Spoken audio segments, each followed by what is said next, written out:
wunderschönen guten Abend. So schön bist du heute dabei in unserer dritten Rauhnacht und dass du die Rauhnächten auch zelebrierst. Das ist schön. Und zwar führe ich dich heute durch die Anleitung für die dritte Rauhnacht.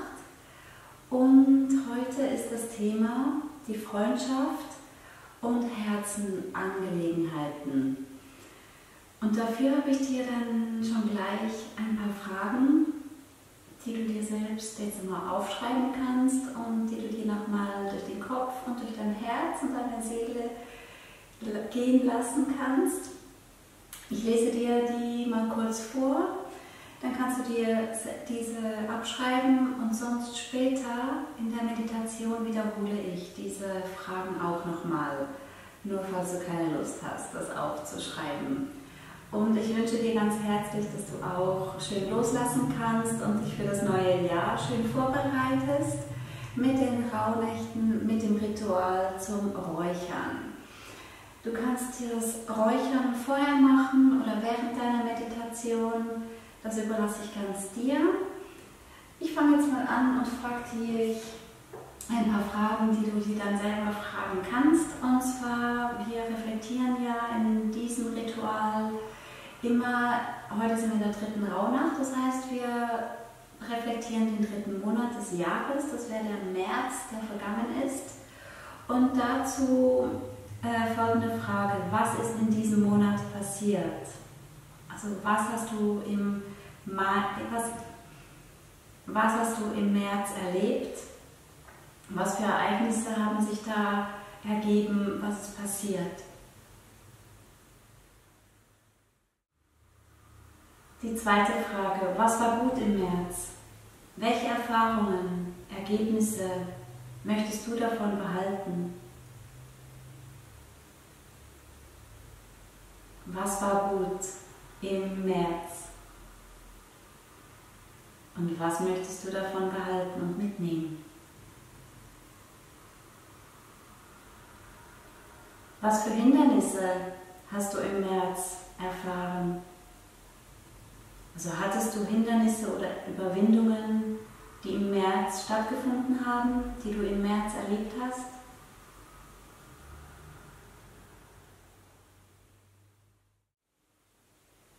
Was soll im März des neuen Jahres anders sein als in diesem, den du schon verbracht hast?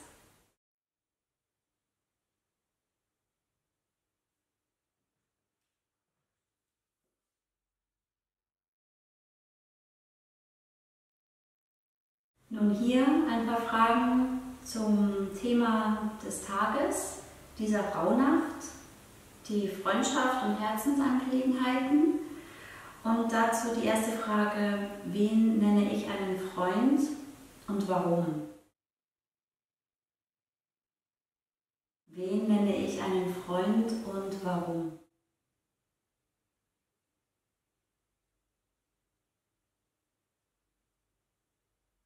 Woran merke ich, dass ein anderer Mensch die Freundschaft zu mir genießt und ich die seine?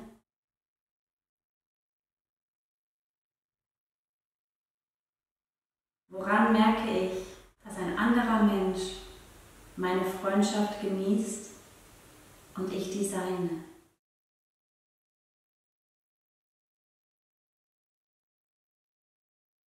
Welche Ansprüche stelle ich an Freunde und wo überfordere ich sie teilweise vielleicht?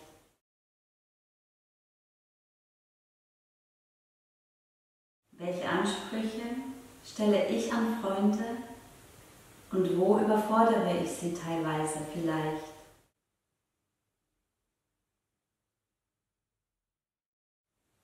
Was tue ich dafür, dass Freundschaft entsteht und bleibt?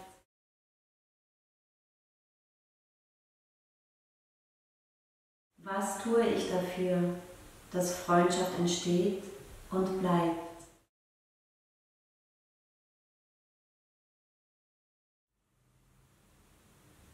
Die letzte Frage für heute Nacht: Wie viel von mir zeige ich in meinen Freundschaften?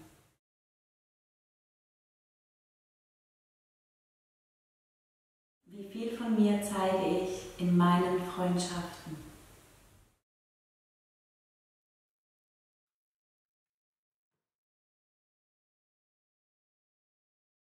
Ich habe im ganzen Video absichtlich keine Musik drunter gezogen, damit du selber in deiner Entspannungsmusik vielleicht dir selber etwas einstellen kannst, dir deine Entspannungsmusik auf deiner Lautstärke, wie es dir angenehm ist und ohne Unterbrüche von meinem Video dich begleiten lässt.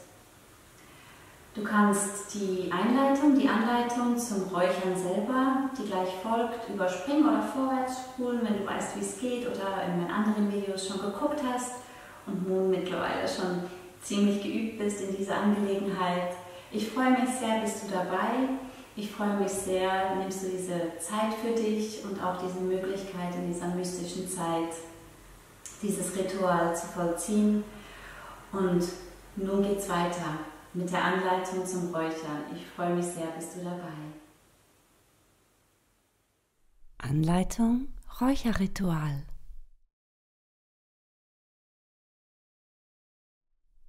Ein Kalender des vergangenen Jahres kann sehr hilfreich sein, zurückzublicken, was genau in welchem Monat passiert ist, wo die Ereignisse, Erlebnisse oder Begegnungen stattgefunden haben. Also lege dir deinen Kalender mit bereit.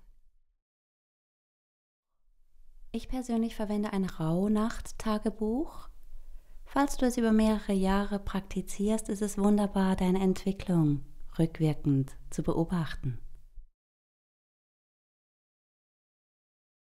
Ein Feuerzeug ist natürlich benötigt, um die Kohle zu entzünden. Du brauchst einen Löffel. Und natürlich benötigst du dein Räucherwerk, deine Kräutermischung. Da gibt es ganz viele verschiedene Mischungen. Bei mir ist immer noch ein bisschen Wacholder drin, Weihrauch, Salbei. Eine Räucherschale, hitzebeständig muss sie sein. Am besten achtest du darauf, dass sie ein paar Füßchen hat, so dass weil sie doch ziemlich warm wird, damit die Schale nicht direkt auf dem Boden ist, und sonst nimm da noch eine feuerfeste Unterlage zur Hilfe. Es gibt verschiedene Größen und Dicken von Kohle. Kohle kannst du in einem esoterischen Shop kaufen, aber auch bei einem Tabakhändler. Bei dem Tabakhändler ist es wohl ein bisschen günstiger. Es gibt verschiedene Dicken, da kannst du selber entscheiden, wie lange du räuchern möchtest. Je größer die Kohle, je länger kannst du räuchern. Was aber auch zu beachten ist, je kleiner, je schwieriger das Räucherwerk wirklich auf der Kohle sauber zu platzieren. Ich empfehle dir zu achten, dass deine Kohle eine leichte Kerbe hat, so dass das Räucherwerk hier einfach zu platzieren ist. Hitzebeständiger Sand darf natürlich nicht fehlen. Der hält die Hitze der Kohle von der Schale ab und macht das Ganze sicher.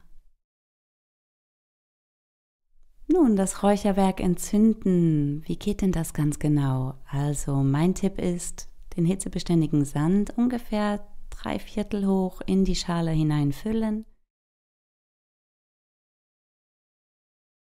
sodass da wirklich genügend Abstand und Hitzeschutz zur Schale existiert.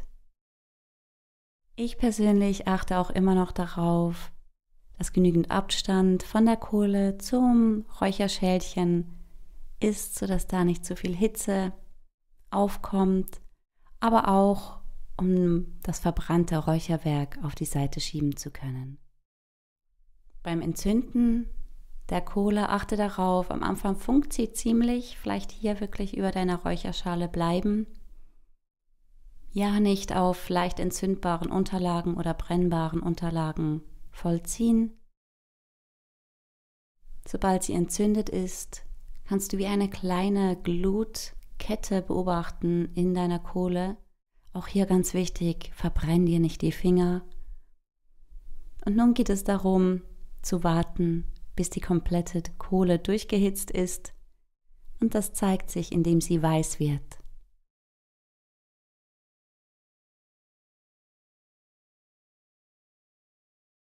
Hier siehst du schon, ein kleinerer Teil wird weiß, die Kohle fängt an zu glühen, sich zu erhitzen.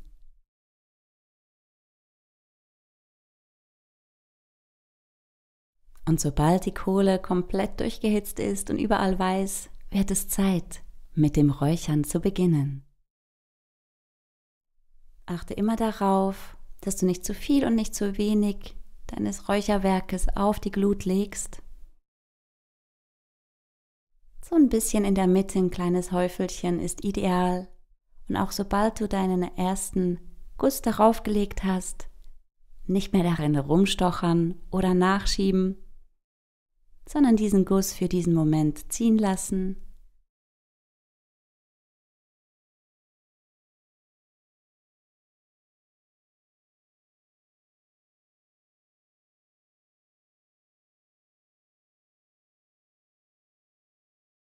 Es ist auch wunderbar, dem Rauch einfach zuzuschauen, wie er tanzt, zu riechen, wie er dich und deinen Raum beduftet.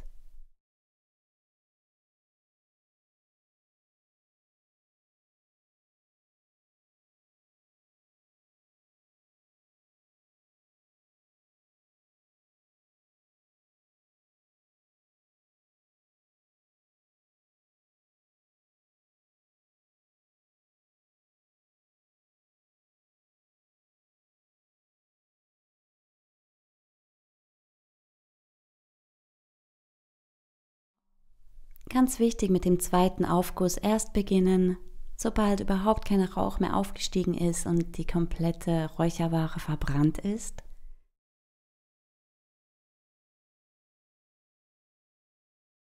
Danach schiebe ich die verbrannte Räucherware auf die Seite, in den Sand hinein, da glüht sie vielleicht noch ein bisschen weiter.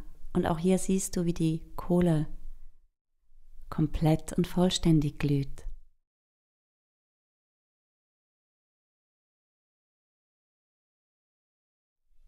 Du kannst das Räuchern vor oder während deiner Meditation in dieser Rauhnacht vollziehen. Da entscheidest du, wie es für dich am angenehmsten, am stimmigsten ist. Doch ich lade dich ein, jetzt langsam in deine Meditation zu kommen.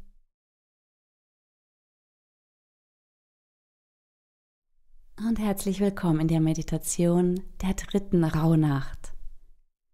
Machst dir bequem auf deiner Meditationsunterlage, vielleicht eine Decke unter deinen Knien.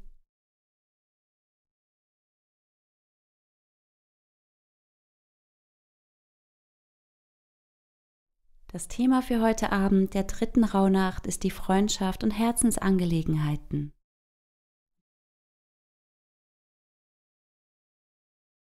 Und dazu stelle dir selber ein paar Fragen.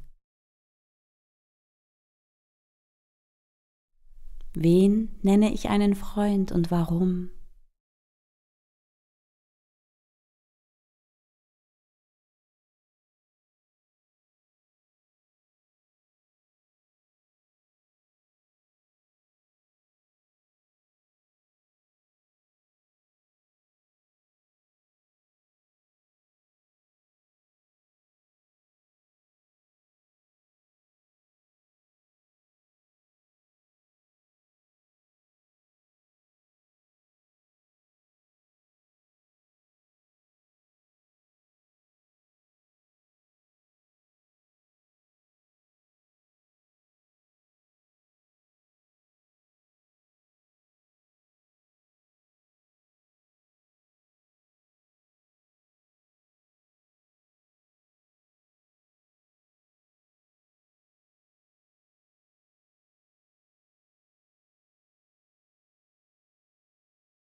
Woran merke ich, dass ein anderer Mensch meine Freundschaft genießt und ich die seine?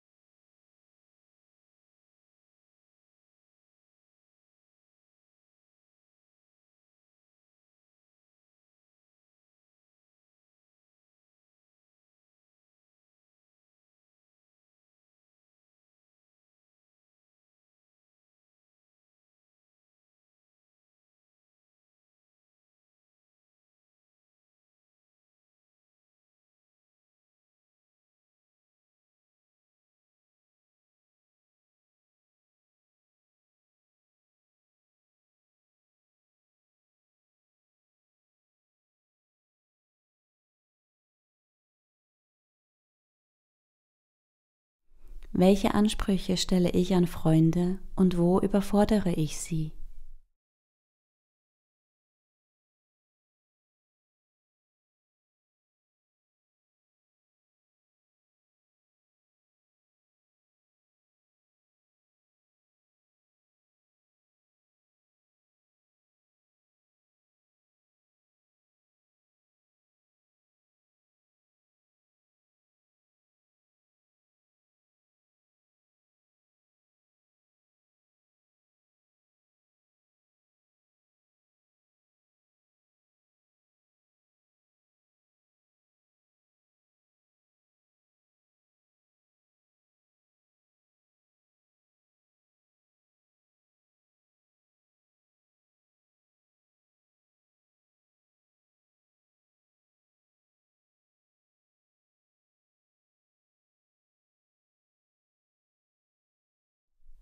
Was tue ich dafür, dass Freundschaft entsteht und bleibt?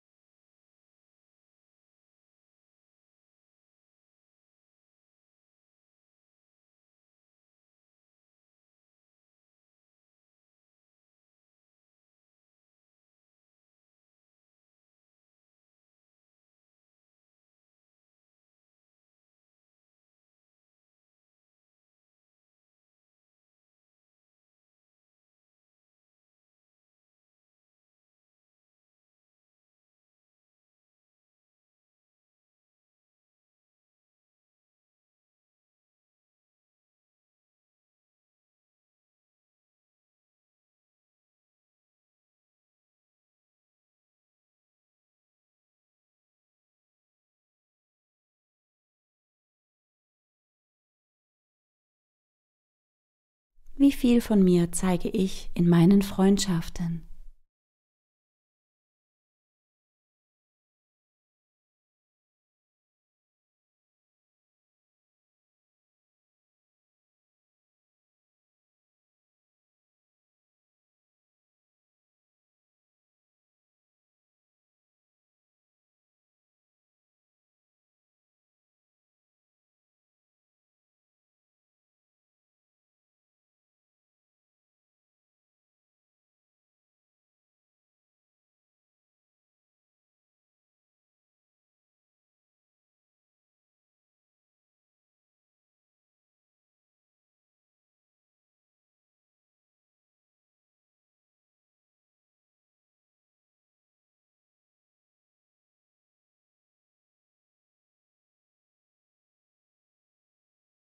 Die Fragen zum März des vergangenen Jahres: Was ist in diesem Monat passiert?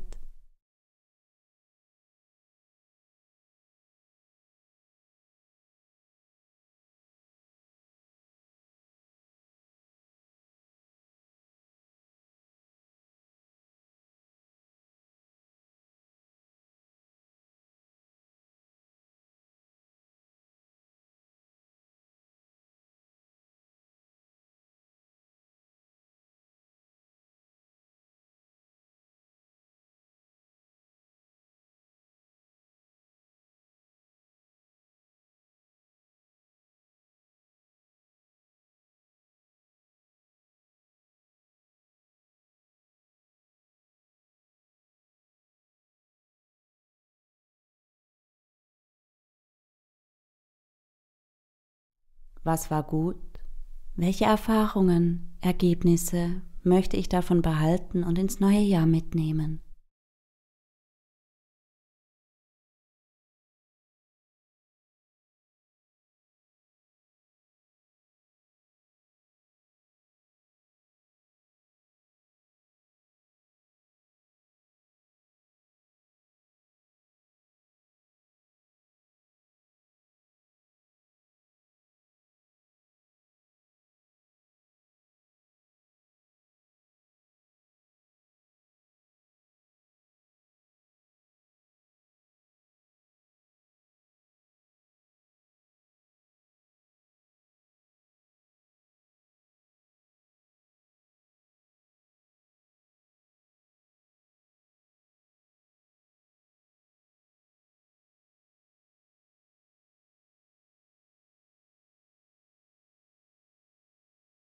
Was soll im neuen Jahr, im März, anders sein?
Verweile, wenn du magst, noch einen Moment in deiner Meditation. Ich verabschiede mich und lade dich ein, dich bei dir selbst, bei deinem Leben, bei deinem höheren Ich, bei dem Universum oder dem Kosmos, deinem Geistesführer, wo auch immer du deinen Dank hinrichten möchtest, zu bedanken.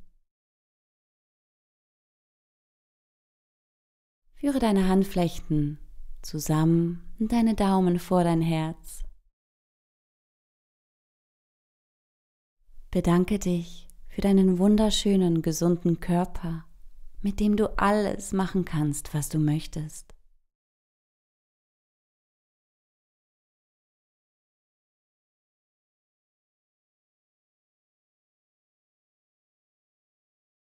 Bedanke dich für deinen gesunden und klaren Geist, mit dem du bewusste Entscheidungen fällst und die Konsequenzen abwiegen kannst.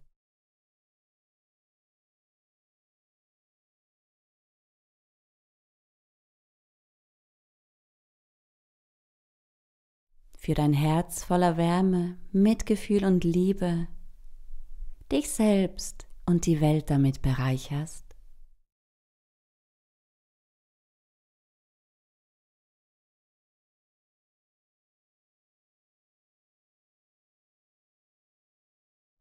Und danke für dein wunderbares Leben in Reichtum und Fülle, voller Möglichkeiten, Geborgenheit und Sicherheit.